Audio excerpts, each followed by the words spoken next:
Yang berikutnya ayat 76. Falamma ja'ahumul haqqu min indina qalu inna hadza la sihrun mubin. Maka ketika telah datang kepada mereka kebenaran dari sisi kami, mereka berkata, ini benar-benar sihir yang nyata. Kita terjemah lafziah dulu, Bapak Ibu bisa ngikutin karena Muslim itu minimal bisa terjemah lafziah bahasa Arabnya. Kalau pengen bahasa Arab lebih rinci, ya usia SD sama mahasiswa sampai mahasiswa.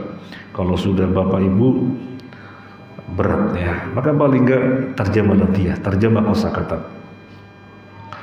Falamma maka tatkala ja'ahum datang kepada mereka al-haqqu kebenaran min indina dari sisi kami, qalu mereka mengatakan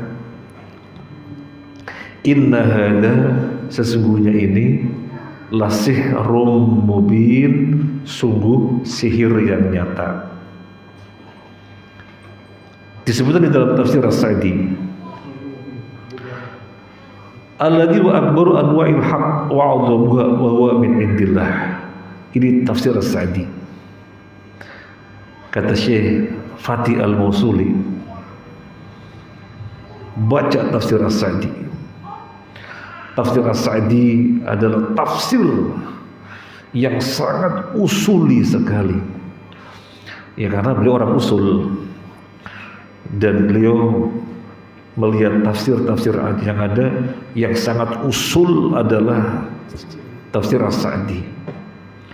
Jadi sangat erat sekali pembahasannya dikaitkan dengan usul, dengan pokok penafsiran. Jadi artinya mendalam, mendasar begitu, mendalam, mendasar. Kita baca dari As-Sa'di. Alladzi huwa akbaru anwa'il haqq wa a'dhamuha wa huwa min indillah. Jadi kita rasakan ketika membaca ayat ini, maka tatkala datang kepada mereka al-haq, kemudian Allah menyebutkan min indina.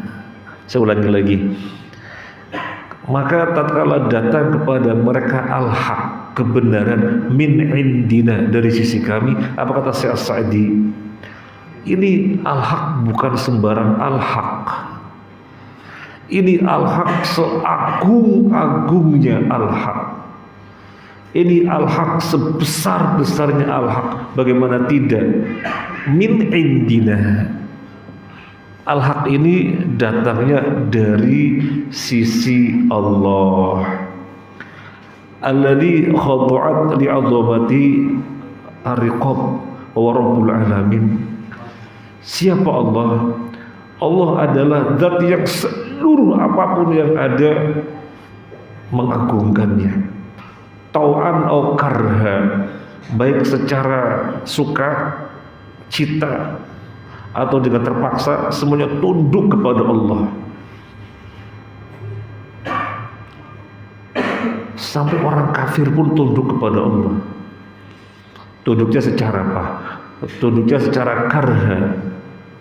Kalau orang muslim tunduk kepada Allah tau'an. Langit, bumi, gunung, matahari, bulan tunduk kepada Allah secara tau'an. I'tiya tau'an au karha qalat ataina ta'iin. Langit dan bumi diperintahkan oleh Allah, datanglah kalian berdua dengan sukacita atau dengan terpaksa. Oh, kata langit dan bumi, kami datang, kami tunduk dengan sukacita. Jadi orang kafir pun ternyata tunduk kepada Allah, tetapi tunduknya dengan karha, dengan terpaksa. Mana yang menunjukkan orang kafir itu tunduk?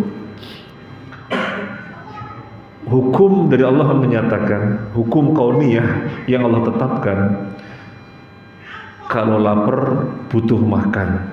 Apa orang kafir, orang yang menentang Allah bisa menghindar? Nggak lapar nggak usah makan, nggak ada. Pasti kalau lapar adalah makan.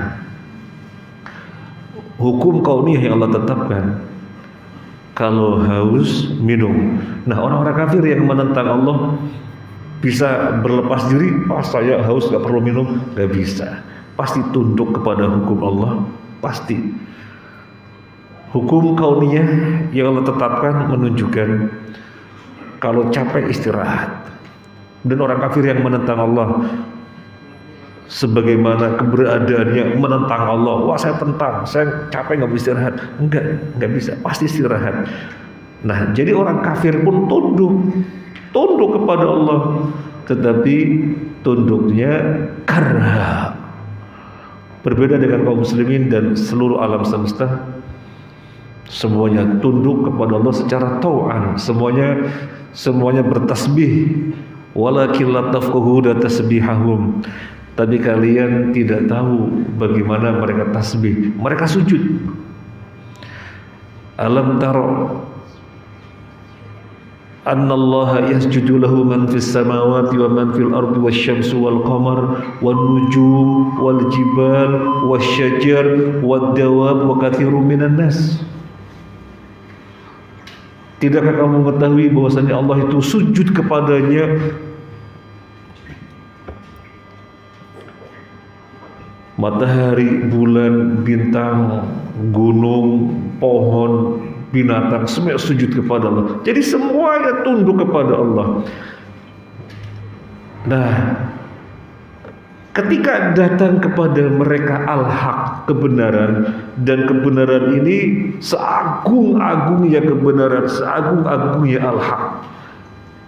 Bagaimana bisa dirasakan demikian? Allah berfirman, min indina, ini al-haq bukan main-main. Ini al-haq min indina, dari sisi Allah yang seluruhnya tunduk kepadanya, ta'an atau karha, semuanya tunduk kepadanya.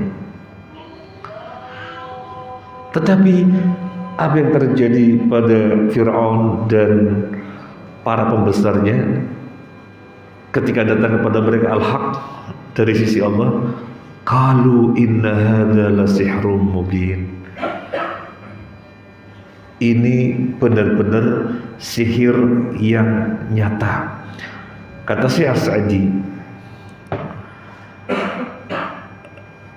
lam yakfihim qabbahumullah i'raduhum wala radum iyyahu hatta ja'alahu abtalal batil wa huwa sihr alladhi haqiqatu at-tamwih. Ini tafsir As-Sa'di. Fir'aun dan para pembesarnya bukan saja sekedar menolak, tidak menerima, tetapi lebih dari itu, menyematkan kepada al-haq yang datangnya dari Allah sebagai sihir. Kata Syekh As-Sa'di, ini hak yang benar-benar gamblang, hak yang benar-benar nyata, tetapi dipandangnya sebagai sihir. Sihir sesuatu yang tidak jelas. Perkara yang kebenarannya gamblang, terang, kok disifatinya dengan sihir.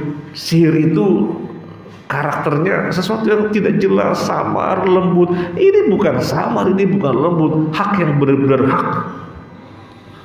Kok kemudian disematkan dengan sifat yang tidak jelas, di mana sihir adalah sesuatu yang samar, nggak jelas. Maka ini benar-benar keterlaluan, benar-benar keterlaluan.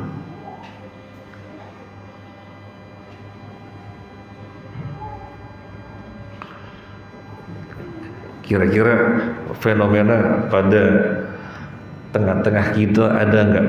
Ya ada, kalau kita mau memperhatikan ada. Ini Al-Quran, ini hadis, jelas, ya sangat jelas, sangat gamblang. Bagaikan matahari di siang bolong, bagaikan bulan di malam purnama. Ini Al-Quran, ini hadis, sangat jelas. Bagaimana tidak dia Muslim meyakini 100% Al-Quran hadis sebagai rujukan. Tetapi kemudian ada sebagian mereka yang mengatakan, masa sih ini hadis, bener apa enggak? Coba, jangan-jangan enggak benar. Soalnya hadis ini baru dibukukan sekitar 200 tahun setelah Nabi wafat. Jadi perkara yang sangat gamblang, tetapi disematkan dengan sesuatu yang menjadi samar, kabur, tidak jelas. Nah ini model-modelnya kurang lebih sama untuk Fir'aun dan pembesarnya. Al-haq min indina, kebenaran dari sisi Allah, sebesar-besarnya al-haq, datangnya bukan dari siapa-siapa, dari Allah, tapi dipandangnya sesuatu yang kabur, gak jelas, dengan disebutnya sihir. Ya sama, model-model orang kayak gini. Al-Quran, hadis, gamblang, jelas. Tapi kemudian dikatakan, masa sih ini benar sih? Jadi dikaburkan. Lah, baru dibuka sekitar 200 tahun setelah Nabi wafat. Kalau dia belum jelas, tanya ahlinya bagaimana hadis dibukukan sehingga benar-benar diyakini keabsahannya. Bukan memandang sesuatu yang gamblang jelas dengan pandangan kabur yang akhirnya menyesatkan umat. Gampangnya begini, guys.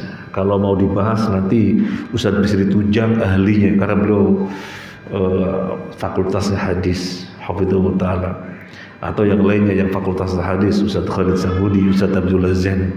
Itu kan memang spesifikasinya hadis. Begini, Imam Abu Hanifah hidup di zaman siapa? Itu kan salah satu dari ulama 4 mazhab yang sangat populer. Imam Abu Hanifah itu zamannya zaman siapa? Imam Abu Hanifah itu hidup zamannya zaman tabi'in. Cuma dia kan tidak disebut tabi'in karena tidak bertemu dengan Anas bin Malik. Anas bin Malik ketika itu hidup, itu zamannya Anas bin Malik, seorang sahabat Anas bin Malik. Dan Imam Abu Hanifah salah satu ulama dari 4 mazhab, dia hidup di zaman itu, jadi masih dekat dengan sahabat. Kemudian Imam Malik belum jauh dari situ juga. Imam Malik punya murid Imam Syafi'i, Imam Syafi'i punya murid Imam Ahmad, Imam Ahmad punya murid Imam Bukhari, Imam Bukhari punya murid Imam Muslim. Jadi zamannya zaman masih dekat. Jadi hitungan 200 tahun bukan sesuatu yang mustahil untuk membukukan semuanya secara gamblang. Makanya bertanya kepada ahlinya, sehingga sesuatu yang perkara gamblang tidak dipandangnya kabur, sebagaimana Fir'aun dan bala tentara dan para pembesarnya. Al-haqqu min indina, dari sisi Allah yang sangat gamblang, dikaburkan dengan dikatakan sebagai sihir. Kita ada dulu, nanti kita lanjut insyaallah. Wassallallahu ala Muhammadin wa ala alihi wasallam ajma'in walhamdulillahi rabbil alamin.